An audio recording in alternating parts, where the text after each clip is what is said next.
Je vais essayer de parler calmement. Des fois, j'ai tendance à parler un peu vite, mais je vais rester calme aujourd'hui. D'abord, merci à SASFAM de nous permettre de présenter, de me permettre aujourd'hui de présenter cette conférence qui, en fait, porte sur un projet de recherche-action qu'on a démarré en 2023. Mais avant d'en parler, je vais juste me présenter. Donc, moi, je suis Claire Alvarez. Je suis auxiliaire de recherche à l'IRIPI, qui est l'Institut de recherche sur l'immigration et sur les pratiques interculturelles et inclusives. Vous pouvez juste retenir l'acronyme IRIPI.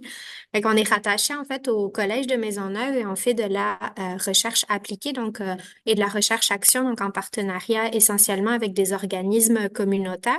Moi, je travaille là-bas depuis 2020 et en fait, je travaille essentiellement avec des organismes pour améliorer en fait l'accessibilité des services pour les femmes immigrantes victimes de violences conjugales, mais aussi des fois plus dans leur inclusion de manière plus générale. Donc, c'est un peu mon travail. Parallèlement à ça, je suis candidate au doctorat en sociologie à l'UQAM et dans lequel je m'intéresse en fait aux transformations des rapports hommes-femmes dans les couples qui choisissent d'immigrer ensemble. Mes intérêts de recherche doctoraux sont quand même assez proches de ce que je fais. Mais je vais juste partager mon écran pour la conférence d'aujourd'hui. Donc, j'étais censée la présenter avec ma collègue Kaïssa, qui est malheureusement absente aujourd'hui. Donc, ça se peut aujourd'hui que des fois, je parle au on parce qu'on l'avait quand même pensé ensemble, mais c'est essentiellement en fait une équipe. Donc, on était trois personnes dessus, donc moi, Kaïssa et Monica, et on est en partenariat en fait avec la maison Flora Tristan. Pour aujourd'hui, je souhaite commencer par vous présenter un peu la recherche. Donc, je vous ai déjà dit que c'était en partenariat avec la maison Flora Tristan, puis ensuite, dans un deuxième temps, présenter un peu l'initiative Femmes Relais qui commence à être connue, mais on connaît pas toujours un peu dans le détail. Donc, je vais présenter ça pour ensuite discuter en fait des enjeux et la nécessité d'adapter en fait le projet Femmes Relais au contexte de maisons d'hébergement, parce qu'on va voir qu'il y a des enjeux qui sont spécifiques en fait par rapport aux participantes. Puis ensuite, dans un quatrième temps, je vais présenter certaines trajectoires des femmes, des trajectoires des participantes, en fait, à notre recherche. Puis c'est là où moi, je pense que je vais avoir des questions. C'est la première fois qu'on soumet ce visuel-là. Puis je pense que ce serait vraiment intéressant d'avoir votre retour sur ces trajectoires-là pour savoir comment nous, on pourrait l'améliorer. Et puis, je vais terminer donc sur les pistes de solutions en lien, en fait, avec les trajectoires et les enjeux d'adaptation du programme. Donc, au niveau de la recherche, donc c'est une recherche-action en partenariat avec la maison Flora Tristan. On est financé par les FERQ, donc les Fonds de recherche du Québec, dans un programme qui s'appelle les projets de recherche en équipe de milieu collégial, qui est un programme spécifique en fait pour les centres de recherche et la recherche au collégial. Donc, on l'a démarré en 2023. Il va se terminer en fait au printemps, en juin de cette année.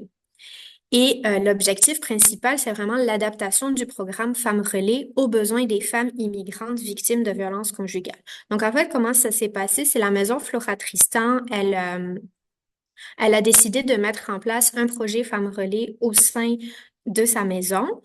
Et elle a entamé la cohorte en 2022 et en fait rapidement elle s'est dit elle voyait la direction en fait voyait certains enjeux qui se posaient dans la mise en place de ce programme-là et comme nous on avait précédemment fait à l'IRIPI une recherche sur l'initiative Femmes Relais dans certains organismes communautaires montréalais, elle voulait vraiment que nous on vienne en fait évaluer un peu la mise en place du projet mais surtout qu'on vienne proposer des pistes d'adaptation du programme aux femmes relais, du programme Femmes Relais, pardon, afin qu'ils répondent aux besoins des femmes, parce que certains besoins étaient non répondus. Donc, pour répondre à cet objectif-là, on a vraiment fait une recherche de type qualitative, donc avec des entretiens semi-dirigés avec les femmes qui ont participé à la cohorte. Donc, j'ai réalisé 10 entretiens, puis avec certaines femmes qui ont participé en fait à la première cohorte, on a aussi réalisé des entretiens de suivi avec elles, donc 6 mois plus tard, pour observer en fait, ou avoir un peu leur rétrospective sur leur participation au programme. Donc, quand elles ont eu un peu de recul, qu'est-ce qu'elles ont pensé du programme, qu'est-ce qu'elles auraient fait différemment, qu'est-ce qu'elles auraient aimé avoir.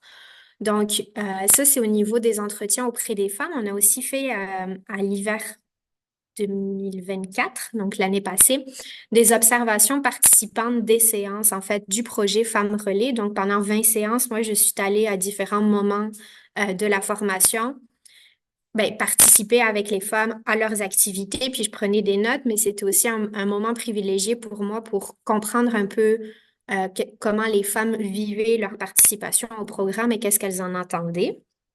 Et finalement, on a réalisé des entretiens avec les intervenantes et la direction de la Maison Flora Tristan pour s'assurer aussi que parce que les intervenantes aussi ont une vision du projet, puis qu'est-ce qu'elles aimeraient que les femmes qui participent à ce projet-là fassent, et avec la direction, puis pour s'assurer que nous, dans le développement des outils et dans la recherche, ben ça, il y ait comme un arrimage entre les deux et non pas que on aille d'un côté et que finalement la direction ou la maison, ben ça réponde pas non plus à son mode de fonctionnement. Donc, voilà pour la recherche. Ah, j'ai oublié de préciser que la maison Flora Tristan, c'est une maison qui a été fondée en 1986 à Montréal, puis qui petit à petit, en fait, s'est spécialisée dans l'accueil des femmes issues de l'immigration. Donc, la maison, c'est une maison de première et de deuxième étape, avec 9 logements en deuxième étape, puis je pense 11 chambres en première étape. Puis la spécificité, c'est qu'elles ont décidé de généralement, en première étape, l'hébergement dure 3 mois, mais la maison Flora Tristan a fait le pari de ne pas nécessairement mettre une date de fin pour répondre en fait aux besoins des femmes immigrantes parce que certaines, lorsqu'elles arrivent en maison d'hébergement, elles ont besoin, par exemple, de régulariser leur statut migratoire, de trouver un logement, ce qui dépasse généralement la période des 3 mois. Donc, il n'y a pas il n'y a pas de durée spécifique. Puis, bien que ce soit spécialisé pour les femmes immigrantes, elles accueillent aussi des femmes québécoises victimes de violences conjugales. C'est simplement que avec SOS violence conjugale, lorsqu'il y a une femme immigrante, des fois, ils réfèrent d'abord à la maison Flora Tristan. Donc, voilà pour la MFT. Donc, au niveau de l'initiative Femmes Relais, donc en fait, Femmes Relais, c'est un programme d'insertion socio-professionnelle qui est à destination des femmes immigrantes. Originalement, en fait, Femmes Relais, c'est une initiative qui a été développée au début des années 2000 en France, dans les banlieues françaises. Donc, je ne sais pas si vous connaissez un peu le contexte français, mais généralement, les populations immigrantes ou issues de l'immigration s'installent en banlieue, qui est qui est pas la banlieue nord-américaine. Là. C'est une banlieue avec des grandes tours d'immeubles où ils habitent, notamment des HLM aussi, et qui sont un peu des enclaves géographiques dans le sens que le transport est difficile, sortir du quartier, c'est extrêmement difficile. Ils vivent entre eux, puis il y a comme eu des enjeux entre notamment les institutions françaises et la population. Et donc, face à ces défis-là, il y a eu comme une initiative associative, en fait, communautaire qui a été mise en place de faire des femmes des médiatrices interculturelles, donc c'est-à-dire des femmes qui vont assurer le relais entre les différentes institutions et la population. Donc, des fois, pour faciliter, ça peut être autant de l'interprétariat, mais ça peut être aussi juste une explicitation de la démarche bureaucratique à suivre, puis pourquoi on doit faire l'étape 1, 2, 3 dans cet ordre-là pour accéder au service. Donc, à l'origine, c'est vraiment ça l'initiative Femmes Relais, puis elle a été implantée dans les années 2005 à Montréal, mais elle a été adaptée aussi au contexte québécois. Donc, il y a plusieurs quartiers montréalais qui ont mis en place un projet Femmes Relais, donc, dont le Centre-Sud, donc qui est le CRIC, le Carrefour des ressources interculturelles, Femmes Relais Saint-Michel. Et il y a eu aussi un parc extension donc qui s'appelle le projet Parents Agents Multiplicateurs. Puis à Hochelaga Maisonneuve aussi, il y a une initiative Femmes Relais. Donc, le programme, en fait, généralement, il dure entre 6 et 10 mois. Puis, 2 fois par semaine, à peu près, les femmes ont des séances de formation sur différentes thématiques. Donc, ça peut être autant des thématiques comme Immigration 101, donc donner des connaissances de base sur c'est quoi les différents statuts migratoires, l'accès aux services. Il y a aussi des formations, par exemple, sur le droit au travail, sur l'histoire du Canada, le fonctionnement du système politique. Donc, ça vient vraiment donner des formations pour les femmes. Il y a aussi tout un volet d'insertion socio-professionnelle où ils ont accès, en fait, à des ateliers, par exemple, sur la connaissance de soi, la présentation, comment créer son CV, mais qui soit adapté au marché québécois ou encore comment faire une lettre de présentation sur le marché de l'emploi. Ce qu'il faut savoir que la majorité des participantes dans ces quartiers-là sont des femmes donc, qui ont vécu un processus d'immigration, mais qui sont hautement qualifiées et que lorsqu'elles arrivent à Montréal, en fait, elles subissent un processus de déqualification où elles n'arrivent pas à trouver un emploi dans leur domaine. Donc, elles participent à la formation pour essayer de mieux comprendre en fait le fonctionnement du marché québécois. Il y a aussi un volet de sensibilisation à la participation citoyenne. Donc, les femmes sont encouragées à, par exemple, aller participer aux différentes assemblées générales, à comprendre un peu comment, par exemple, comment ça fonctionne un ombudsman, à quoi ça sert. Et le dernier volet de la formation Femmes Relais, c'est l'accompagnement. Donc, elles sont formées en fait à devenir des femmes relais. Et ce que ça veut dire, c'est qu'elles vont accompagner d'autres familles immigrantes qui, par exemple, ont de la difficulté à inscrire leurs enfants à l'école de quartier parce qu'elles ne parlent pas la langue. Et donc, les femmes relais vont faire de l'interprétariat entre la famille et l'école pour s'assurer que ben, l'enfant soit bien inscrit à l'école, mais aussi que les parents comprennent les règles et les fonctionnements de l'école. Donc, pour qu'ils amènent leur enfant à l'école, qu'ils viennent le chercher à l'heure, qu'ils soient inscrits aux heures de dîner, au transport scolaire. Donc, c'est un peu de ce type-là d'accompagnement qu'elles font. Elles vont aussi, par exemple, accompagner des personnes qui ont des problématiques à renouveler leur permis de travail. Donc, elles vont appeler Immigration Canada avec eux, à expliquer comment, en fait, on peut renouveler son permis de travail. Mais le but, c'est vraiment pas de faire à la place des personnes, c'est de donner les clés de compréhension aux personnes pour qu'elles puissent le faire. Donc, techniquement, en fait, un accompagnement avec une femme relais, ça dure 1 à 2 fois, mais ça devrait pas se répéter dans le temps, puis c'est pas de l'intervention psychosociale. Donc, c'est vraiment accompagné pour un besoin précis. Donc, voilà un peu l'initiative Femmes Relais. Et donc, la Maison Flora Tristan a trouvé que cette initiative-là était très intéressante pour des femmes qui étaient déjà passées en hébergement. Donc, que ce soit des femmes qui soient passées en première, deuxième étape, mais qui souhaitaient continuer à avoir une implication ou qui se questionnaient un peu à savoir, ben, qu'est-ce que je peux faire après, maintenant, ben, se sont dit que Femmes Relais pourrait être une bonne solution à implanter au sein de leur maison pour continuer le service. Donc, assurer une continuité des services auprès des femmes, mais pousser un peu plus loin après, en fait, euh, la sortie de la relation violente. Donc, vraiment, Femmes Relais à la maison Flora Tristan, il est vraiment adapté pour des femmes qui sont déjà passées en première étape. Donc, c'est généralement des femmes qui ont déjà suivi un premier processus de dévictimisation et qui, là, actuellement, se questionnent à savoir qu'est-ce qu'elles vont faire. Puis, moi, de la cohorte que j'ai observée, ben, la majorité, en fait, elles étaient soit en fin d'hébergement de deuxième étape, soit elles venaient de rentrer dans leur nouveau logement toutes seules avec leurs enfants. Donc, c'était vraiment une période où elles pouvaient se questionner à savoir ben, qu'est-ce qu'elles souhaitaient faire maintenant. Et donc, la Maison Flora Tristan souhaite vraiment que Femmes Relais viennent répondre à ce besoin-là. Sauf que tel qu'il est pensé, le projet actuellement dans les quartiers montréalais, ben, il n'est pas adapté aux besoins des femmes, par exemple, de la Maison Flora Tristan, et notamment parce que du fait de l'isolement des femmes immigrantes. Donc, en fait, un des, un des grands enjeux que la maison rencontre, ce sont que les femmes, même si elles sont sorties, elles sont encore grandement isolées. Elles n'ont pas de réseau à Montréal sur lequel compter. Donc, elles souhaitent en fait adapter le projet pour que Femmes Relais devienne un espace dans lequel les femmes puissent développer en fait un réseau. Mais il y avait aussi une grande peur des espaces publics. Donc, beaucoup de femmes relais, tu sais, par exemple, le mardi, c'était une sortie dans Montréal. Donc, pour expliquer comment prendre le métro, mais aussi pour venir, en fait, mitiger la peur parce que la majorité des personnes de la maison Flora Tristan avaient encore peur de fréquenter les espaces publics ça, c'est des éléments qui, par exemple, se retrouvent pas dans les autres quartiers montréalais qui ont en place l'initiative Femmes Relais. C'est-à-dire que les femmes, elles n'ont pas peur de fréquenter les espaces publics, elles se sentent en sécurité, alors que les femmes de la maison, elles ne se sentent pas du tout en sécurité, elles ont peur de croiser le conjoint ou même juste de prendre le métro, ça leur demande énormément.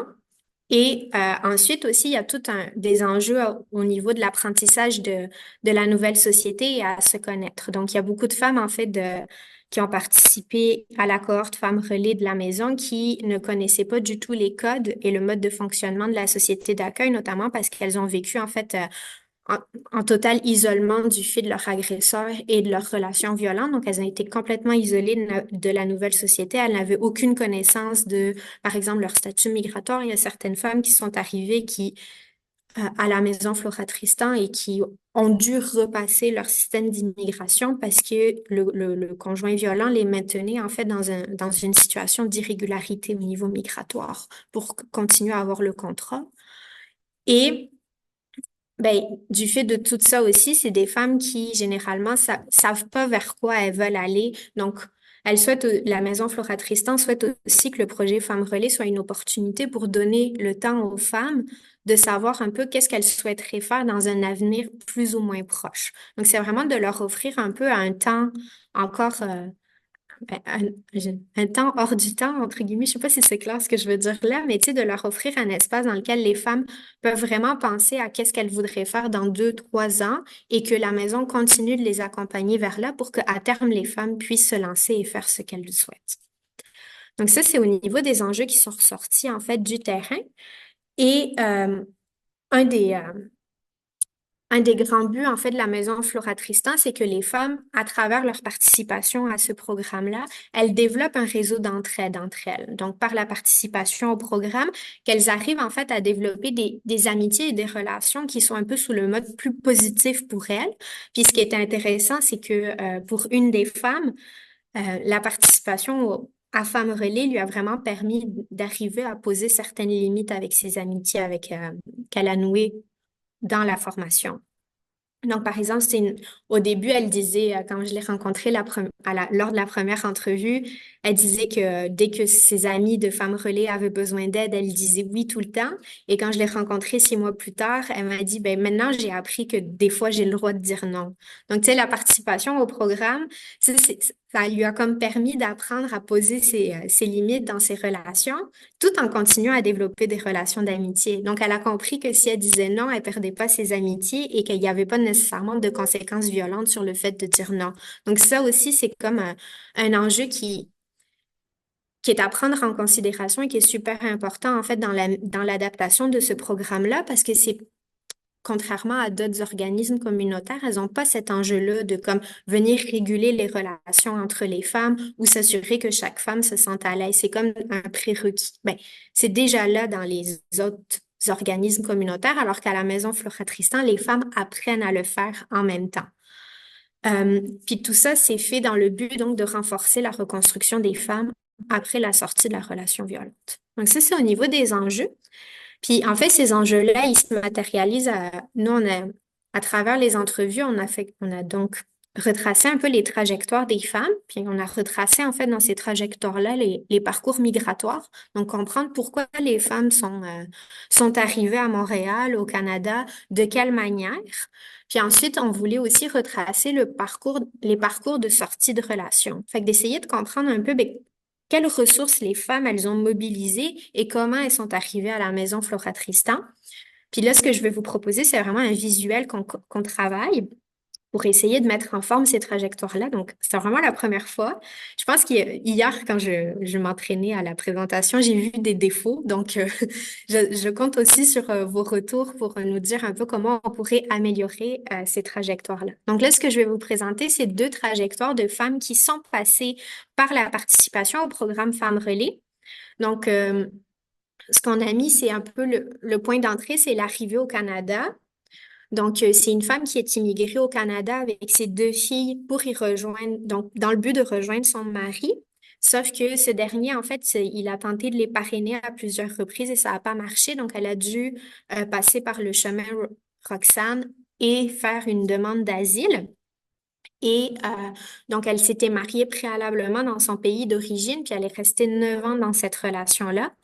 Puis, ce qui, moi, m'a vraiment marqué de cette entrevue, c'est que c'est une femme quand je lui demandais où est-ce qu'elle habitait à Montréal avec son conjoint, elle n'a pas été capable de nommer le nom du quartier. Elle n'a pas été capable de donner des repères pour que je puisse essayer de deviner dans quel espace elle habitait. Puis, c'est parce qu'à un moment donné, elle m'a dit, mais c'est parce que j'avais pas le droit de sortir. J'avais juste un périmètre qui était mon appartement l'école de mes enfants et l'école de conduite avec lequel j'avais le droit d'aller, mais tous les autres espaces m'étaient interdits sans mon conjoint.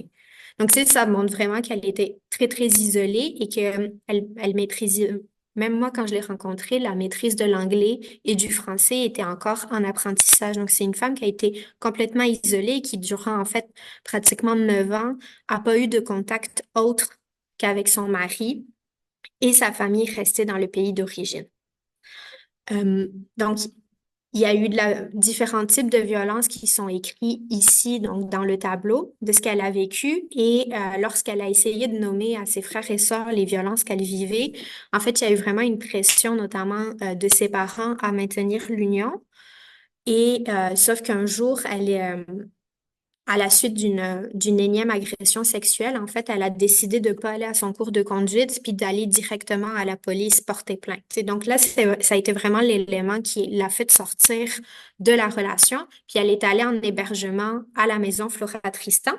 Puis en fait, à l'arrivée à la maison Flora Tristan, elles se sont occupées du divorce. Puis pendant ce temps-là, elle, son objectif premier, une fois que tout a été régularisé au niveau de ses papiers, ça a été de passer son permis de conduire. Et donc, elle a eu son permis de conduire puis son autonomie avec la voiture. Puis suite à ça, en fait, la Maison Flora Tristan lui a proposé de participer au programme Femmes Relais. Puis elle, ce qui a été vraiment transformateur pour elle dans sa participation, ça a été l'apprentissage, en fait, du français, puis le fait de vouloir devenir une intervenante, une travailleuse sociale au Cégep. Puis c'est, dans l'entrevue, ce qu'elle disait, c'était comme un moyen pour elle de redonner ce que les intervenantes lui avaient donné durant son hébergement à la maison Flora Tristan. Donc ça lui a comme donné un but de participer au projet. Et l'autre affaire, c'est que ça lui a vraiment permis d'apprécier la ville de Montréal, de se déplacer.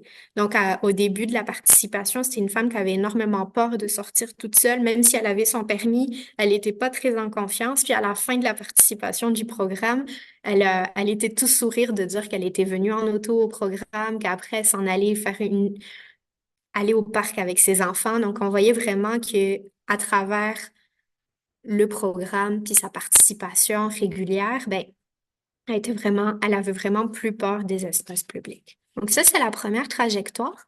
La deuxième trajectoire, j'ai pris un peu des cas un peu contrastes. Donc ça, c'est une femme qui a immigré toute seule. Donc elle est venue dans le cadre d'un permis vacances-travail. Donc déjà, on voit aussi que c'est une immigration où elle vient en fait de l'Europe.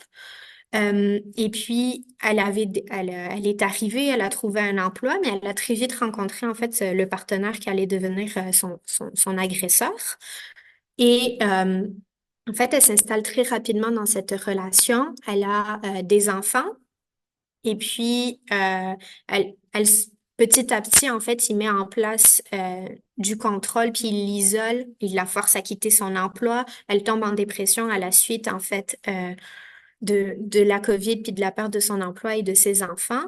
Et un jour, elle décide de quitter. Et c'est là, en fait, que vraiment la violence post-séparation explose. Puis c'est suite à un incident de violence post-séparation qu'une amie la réfère à SOS Violence Conjugale qui l'a guidée vers la maison Flora Tristan.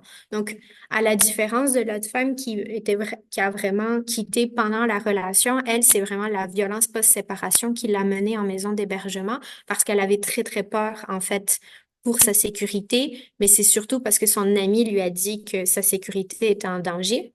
Puis, ce qui était très marquant dans son entrevue avec elle, c'est que elle a dit vraiment texto que elle pensait pas qu'elle, un jour, elle pouvait vivre de la violence conjugale parce qu'elle était une femme forte et indépendante. Fait que, tu sais, moi, ce qui m'a vraiment marqué dans son entrevue avec elle, c'était comme ben, elle l'assume aussi, elle le nomme de même, le déni dans lequel elle vivait, puis de se dire, mais en fait, ça pouvait pas m'arriver à moi parce que j'étais autonome. Donc, ça aurait pu arriver à n'importe qui d'autre, mais certainement pas à moi. Et de passer par ce processus-là de réalisation, ça a été vraiment pour elle très difficile. Et c'est pour ça, en fait, qu'elle a participé à Femmes Relais pour rencontrer d'autres femmes qui sont passées aussi par de la violence conjugale pour mettre en commun son expérience. Elle, ce qu'elle avait besoin, c'était de se sentir validée puis de se dire, ben oui, si ça m'est arrivé, ça aurait pu arriver à n'importe qui. Et je connais d'autres femmes aussi à qui c'est arrivé. Donc là, l'intervention de la Maison Flora Tristan, ça a été vraiment par rapport à travailler sur la violence post-séparation, mais aussi à s'assurer du divorce. Puis c'est une femme qui a juste participé un an à Femmes Relais. Donc, elle n'est pas restée toute la durée du programme parce elle est retournée au travail, elle a repris ses études. Donc, ça a été vraiment Femmes Relais pour elle, ça a été un moment de reprise de confiance. Mais une fois qu'elle a été mise en confiance, elle a quitté le programme puis elle est retournée faire en fait ce qu'elle faisait déjà avant la relation violente, donc son travail. Donc, voilà au niveau des trajectoires. Puis ça, c'est ce qui m'emmène en fait à la dernière partie sur les pistes de solutions. Donc, je l'ai dit au début que les autres organismes montréalais proposaient une formation aux femmes relais de 6 à 10 mois. Mais en fait, la piste de solution ici pour s'assurer que les femmes soit à l'aise, puis qu'il y ait vraiment un effet, entre guillemets, positif sur les femmes, le projet Femmes Relais de la Maison Flora Tristan va s'étaler sur 2 ans, où c'est comme la première année, un peu une piste d'atterrissage pour les femmes, tu sais, parce que faut penser que même quand on passe en première étape, deuxième étape, HLM, c'est des grosses étapes qui sont très chargées aussi émotionnellement. On passe le divorce, il faut passer aussi le deuil de la relation et tout ça. Donc, la première année, ça vient vraiment, tu sais, comme les faire atterrir, puis tu sais, comme rencontrer d'autres femmes, nouer des relations. Puis la deuxième année, elle est plus pensée, tournée vers l'avenir. Donc maintenant, qu'est-ce qu'on va faire? Puis avec un accompagnement à savoir ce qu'elles veulent faire. Donc ça, c'est une des premières pistes de solution. Par rapport aux entrevues, ce qui est sorti aussi, ça a été pour renforcer un peu l'autonomisation des femmes, de les faire participer au déploiement du projet Femmes Relais, c'est-à-dire que les femmes proposent du contenu de formation qu'elles souhaiteraient avoir, mais aussi que en deuxième année, les femmes puissent animer certaines activités pour les nouvelles venues, pour justement que l'espace soit encore un espace sécuritaire qui les permette pour elles de se développer, mais aussi de choisir l'horaire et la durée de la participation. Parce que ce qui s'est passé dans la première année, c'est que la formation était sur 4 jours. Sauf qu'il y avait beaucoup de femmes qui avaient notamment des rendez-vous médicaux pour leurs enfants et tout ça, ce qui faisait en sorte qu'elles pouvaient pas participer les 4 journées. Fait que pour beaucoup, ça a été important pour elles de comme réduire l'horaire de la participation au programme, mais aussi de pouvoir choisir de manière consensuelle euh, ben, les horaires du programme et la durée. Et finalement, le dernier volet, c'est vraiment de former les femmes relais actuelles à devenir des accompagnatrices pour les femmes qui sont en hébergement d'urgence à la maison Flora Tristan, mais où là, il y a tout un enjeu, en fait, de carré de ça pour pas qu'elles interviennent, en fait, auprès des autres femmes, qu'elles prennent le rôle des intervenantes, mais qu'elles puissent juste accompagner les autres femmes, mais sans rentrer non plus dans une relation, de sauveuse. Donc ça, c'est vraiment l'enjeu sur lequel on travaille. Puis c'est une des pistes de solution, c'est vraiment que les femmes fassent de l'accompagnement une fois qu'elles ont terminé les 2 années du projet, afin de s'assurer que, que le processus de victimisation soit comme très, très bien entamé, puis qu'elles comprennent vraiment qu'est-ce qui est attendu d'elles.